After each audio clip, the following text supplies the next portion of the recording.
quand on cherche à calculer un produit scalaire, plusieurs méthodes s'offrent à nous, et l'une d'elles consiste à utiliser des projetés orthogonaux. Ici, on va regarder la situation, on cherche à calculer le produit scalaire des vecteurs AB et CD.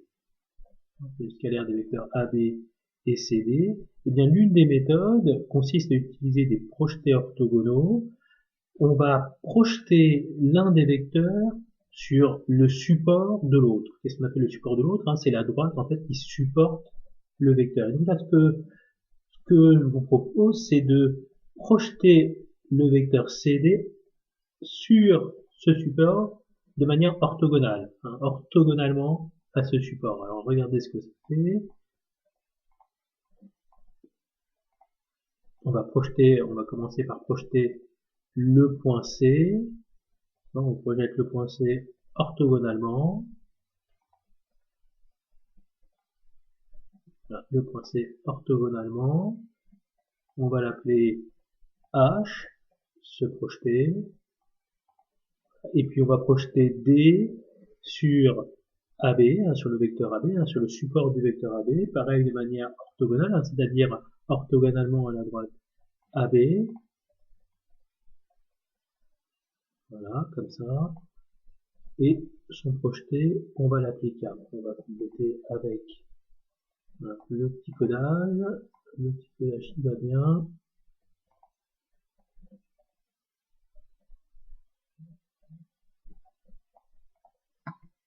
Et donc, au bilan, lorsqu'on cherche à faire le produit scalaire de AB et de CD, des vecteurs AB et CD, eh bien, ça revient à faire le produit scalaire de AB et HK.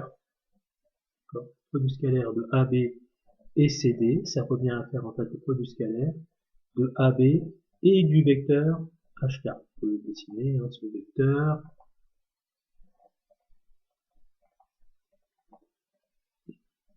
Je choisis couleur verte, par exemple. Voilà, et on construit.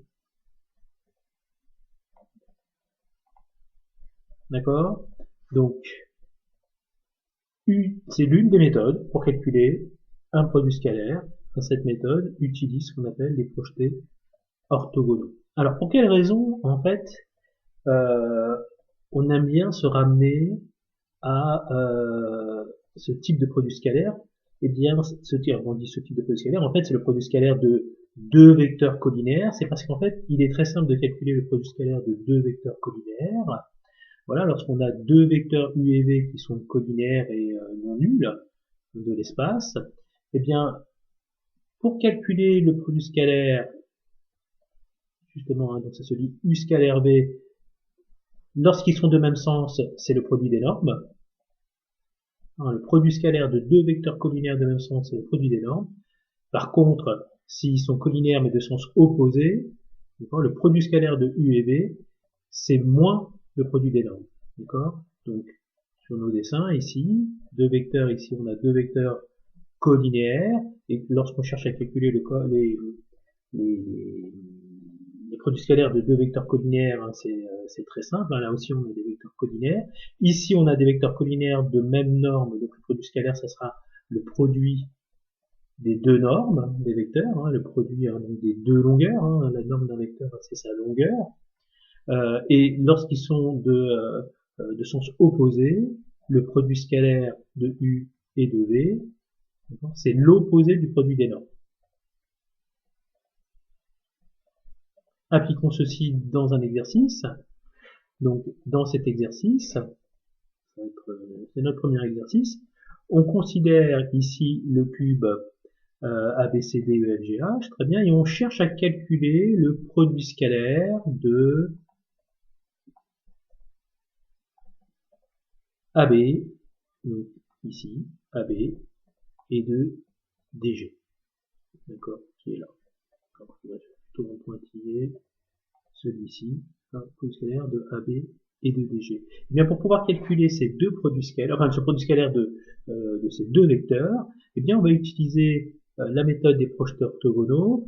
on va chercher à projeter l'un des vecteurs sur l'autre. D'accord? Alors, après, à nous de choisir lequel des vecteurs. Il y en a un, ça va être plus simple que l'autre. Mais déjà, dans un premier temps, ce qui serait bien, ce serait de les ramener dans un même plan. D'accord? De ramener ces deux vecteurs dans un même plan. Et on peut remarquer que le vecteur DC ici, DG, le vecteur DG est ici, le vecteur DG, il est égal au vecteur AF. D'accord? Il est égal au vecteur AF. On peut, bien sûr, c'est pas la figure que j'aurais voulu déplacer, mais le vecteur plutôt.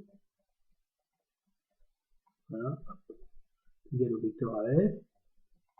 Très bien. D'accord? Et donc là, on va projeter l'un des vecteurs sur l'autre. D'accord? Et donc il y en a un qui va être, il y a une situation qui est plus simple que l'autre. Hein. Alors où on peut projeter sur AB, ou on peut projeter sur AF. On peut projeter sur AB ou on peut projeter sur AF. Si on cherche à projeter sur AF, c'est un peu plus délicat parce qu'il faut projeter de manière orthogonale. D'accord? Donc il faudrait projeter le point B hein, de manière orthogonale sur la droite AF. D'accord? Sur le segment AF. C'est un peu plus délicat. D'accord? C'est un peu délicat. Alors que si on cherche à projeter sur la droite AB, et c'est ce qu'on va faire, eh bien ça va être plus simple parce que le produit scalaire, le projeté de A sur la droite AB, c'est le point A, s'il vous plaît, et le projeté de F sur la droite AB, c'est le point B. Le projeté orthogonal, c'est le point B, hein, vu qu'ici on est dans un cube. D'accord? Donc, concrètement, voilà. Ici, donc le vecteur DG, hein, vous avez vu le vecteur DG, on le déplace. Enfin, on le déplace, on écrit un vecteur, hein, vous voyez le vecteur DG qui est là, hein, il est égal au vecteur AF. Bon, là je peux le faire rentrer plein, il n'y a pas de problème. D'accord? Donc le produit scalaire de AB et de DG, hein, le produit scalaire de AB et de DG, c'est le même produit scalaire que AB et AF. Là, on a remplacé le vecteur DG par le vecteur AF. Et puis on va projeter, alors on en reparlera plus précisément dans la partie 5, mais B est le projeté de F sur la droite AB. Donc le produit scalaire de AB et de AF revient à faire le produit scalaire de AB et de AB. Autrement dit, le carré scalaire de AB, c'est-à-dire le produit des normes de AB et de AB. Donc AB fois AB, A au carré, puisqu'on a dit que c'était un cube d'arête